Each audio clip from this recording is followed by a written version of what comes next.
Nigeria, you can't be saying that is a big brother, that you're going to be putting Niger in sanctions and you're going to be cutting off their electricity because they are an illegitimate government. We know this rubbish by now, Honorable President of Nigeria. You're still struggling to get recognized yourself. So don't make it more complicated. We know who won the elections and we know who is in power. Now you get up on air and begin to talk like, hey, this is a compromise of democracy. Democracy, my foot. You're sitting in that chair without democracy. If this was Biafra or something, I would have been saying maybe it's indigenous.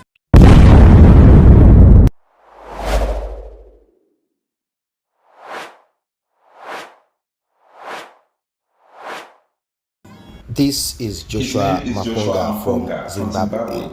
He has raised some few points, and of course, I do understand that ECOWAS and the presidents of various countries, West African countries, are also afraid of coup. Ghana president is afraid of coup. He even said this to Major General Muhammadu Buhari, the past president of Nigeria, and also Togo is also looking at its own internal situation, and many of them, they are worried. Bola Tinubu might not be that worried because he has selected those he believes are in trust.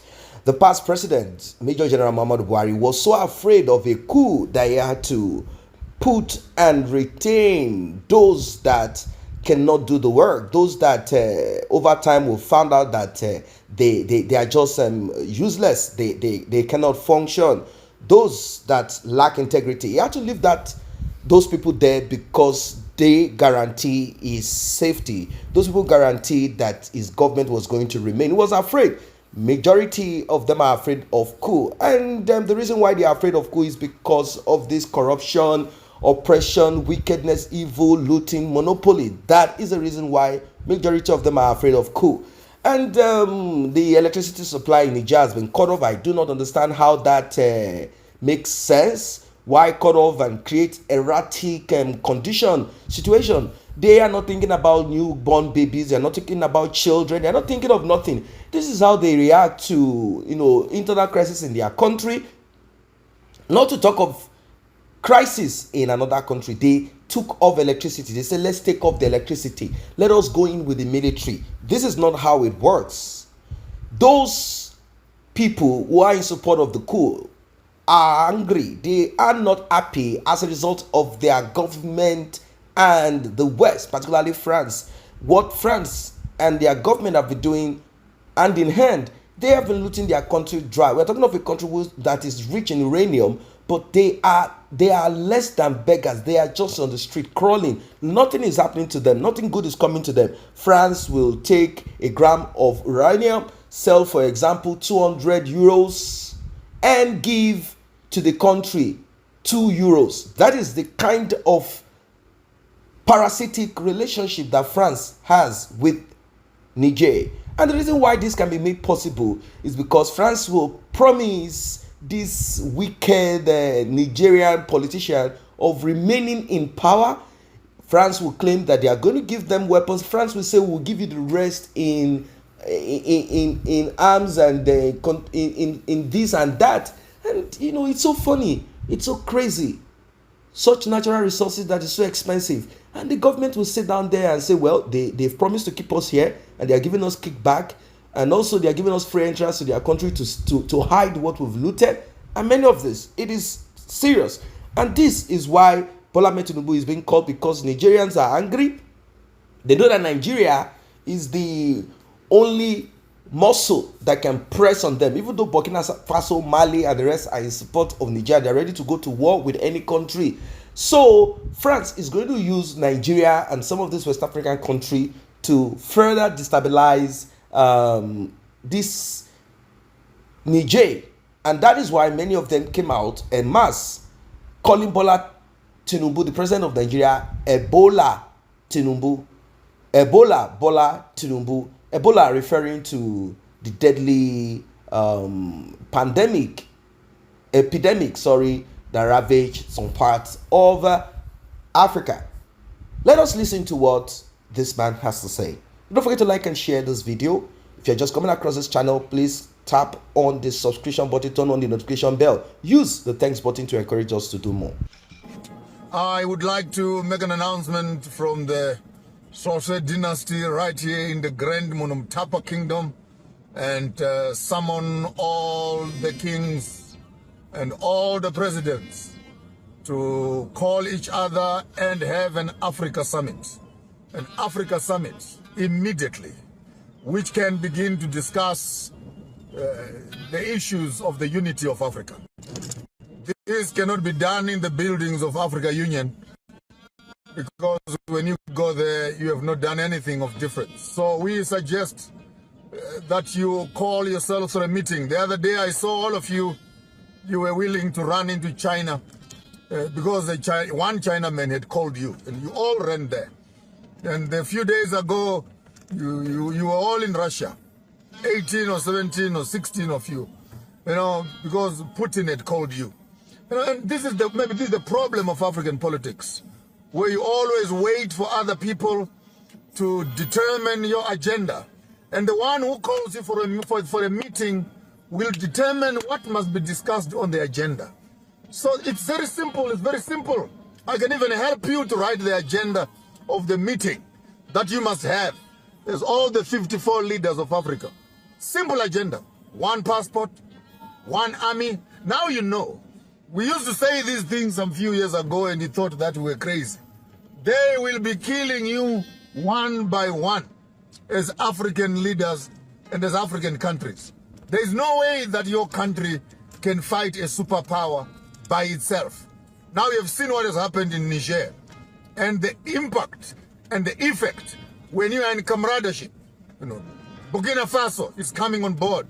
Mali is coming on board. Cameroon, pull up your socks. Nigeria, you can't be saying that is a big brother, that you're going to be putting Niger in sanctions and you're going to be cutting off their electricity because they are an illegitimate government. We know this rubbish by now, Honorable President of Nigeria. You're still struggling to get recognized yourself. So don't make it more complicated. We know who won the elections and we know who is in power. Now you get up on air and begin to talk like, hey, this is a compromise of democracy. Democracy is my foot. You're sitting in that chair without democracy. If this was Biafra or something, I would have been saying maybe it's indigenous. So we need to start seeing Mali, Senegal, Cameroon, Burkina Faso, Niger coming together. So we don't have to wait for coup d'etats. Because even presidents who are now sitting in power, and you've been friends of the Americans, friends of the British, friends of the Chinese, you must know that people are getting frustrated by the day. Your day is coming. So before your day comes, start thinking ahead. I want to call all the kings of Africa, all the presidents of Africa, and prime ministers alike. Find yourself a venue somewhere, pay for yourselves, have an Africa summit by yourselves. Call the meeting yourselves. Come on, call the meeting yourselves. Don't only jetting out and in and out of town when you are being called by some white people and European people. And they tell you, go there and pause and take some frozen pictures of some iceman. Call the meeting yourself. Set up the agenda for yourself. One passport, one army, one educational system, one bank, one currency, one leader for Africa. You all remain in your places, but one leader for Africa, one flag for Africa, one national anthem for Africa. Let's close let's close down this. People always want to pretend to be smart when it comes to unity. People want to become smart. No, we can't unite because of, then all of a sudden their reasoning capacity comes into place. But hey, poverty knows no reasoning. Politics and hunger are not friends. So I want to make an announcement this morning that you can not only be seen in Beijing, can't be seen in Paris, can't be called into United Nations, you can't be called into BRICS meetings. And there you are, begging to become a member of BRICS and etc. Yes, BRICS is a good idea. On the top line, But Africa is richer than BRICS. So how about you African presidents? You call yourselves your own meeting. Call your own meeting. I don't know who will chair it, but call your own meeting. If you are cheeky and you have guts, you can invite me to come and address all of you in one room. And I'll tell you the cloth from which you are cut. But that's at your own risk. But to avoid any inconveniences, call your meeting. Elder Museveni, call the meeting. Elder Mnangagwa, call the meeting. Masisi, call the meeting. Gencock, call the meeting. Tore, call the meeting. Ruto, call the meeting. Call the meeting yourselves. I repeat, call the meeting yourselves. And begin to set up an agenda for yourselves as African leaders. Or else, this coup habits that you are seeing, 6 coups so far, 7, 8 coups, it's not going to stop. The young people are becoming impatient because you are not prepared to be dealing with critical issues of African unity. Our strength as Africa is only in unity. The small little stupid flags and stupid borders that we put around us are not security at all. They are not security at all. Don't even be excited that we have our flag, we have our national anthem. That's all you have. A piece of cloth. And the few poems you call a song. Call a meeting. Convene an African summit. Host it yourselves. Set up the agenda. Put up objectives. Clear objectives. Before you leave office, leave us a legacy of a united Africa. Then you can die. Just leave us a legacy of a united Africa. We are right at the plateau. We cannot wait any longer. Marcus Garvey came and went. Kwame Nkrumah came and went. Kambarage Nyerere came and went. Mugabe's came and went. Samora Macharo's came and went. Lumumba's, Sankara's. Same story being spoken. But our leaders, you can't hear it. So if you don't hear it, the young people who have heard it will do it. And the way they will do it might not always be the best. I hope that all progressive presidents, leaders, kings, prime ministers who will get the voice note I am sending right now. I am calling for a meeting in the spiritual realm for all African leaders to come together, not under Africa Union, but come together under the simple mandate of the unification of Africa. I am calling that meeting. I'll be present in the spirit. I'm calling that meeting. And it must happen. Then Africa will change. Better future for us and our children. That's all I had for you today. Call a meeting. Call a meeting. We are one nation. Just call a meeting. Set up our own agendas and drive our own trajectory. There's nothing to wait for. Nothing to wait for.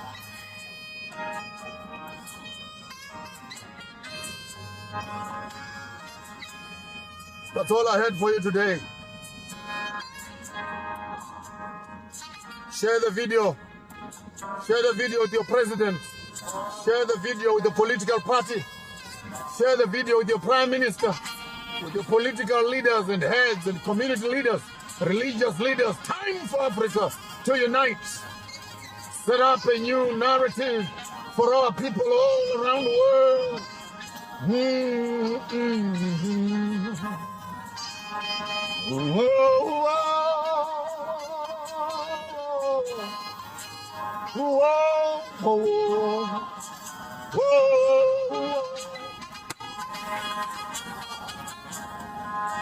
Yeah. Something is moving in my spirit. Something is moving in my spirit. It's time for change. We will not wait any longer. Time has been wasted. We need to start gathering together and make it come to pass in our generation. In our generation. In our generation. Before I close my eyes, Africa must be united. I am very sure that you heard all that he has said. Resonates with you, as a lot of people are telling Bola Ahmed Tinubu not to involve himself in this. But how is he going to do this if Nigeria is one of the, in fact, not one of it, is the largest stakeholder in ECOWAS? How is Bola Ahmed Tinubu going to act? Are they going to say he's a weak president? And what is the approach? I think Bola Ahmed Tinubu is caught in between. Should I muscle on them to make sure that those in Nigeria will know that coup is not the way? Nobody will be able to kick me out. Bola Ahmed Tinubu is weary of ex-president and also head of state. Is so weary of Obasanjo, because Obasanjo is against Bola Ahmed Tinubu from the onset. Obasanjo is against Bola Ahmed Tinubu even when he was governor of Lagos State. So he is also worried if Obasanjo can call on some group of military boys that are loyal to him to create some anarchy and chaos in Nigeria so as to unseat him. He's not sitting down with two of his eyes closed anyway. So this is what it is. He has been called illegitimate, and this is as a result of the issue that was raised during the election and also being raised now at the tribunal. What is your own opinion? What is the best approach to dealing with the Niger coup? Do you think that the military will do the right thing? The military are saying it is temporary.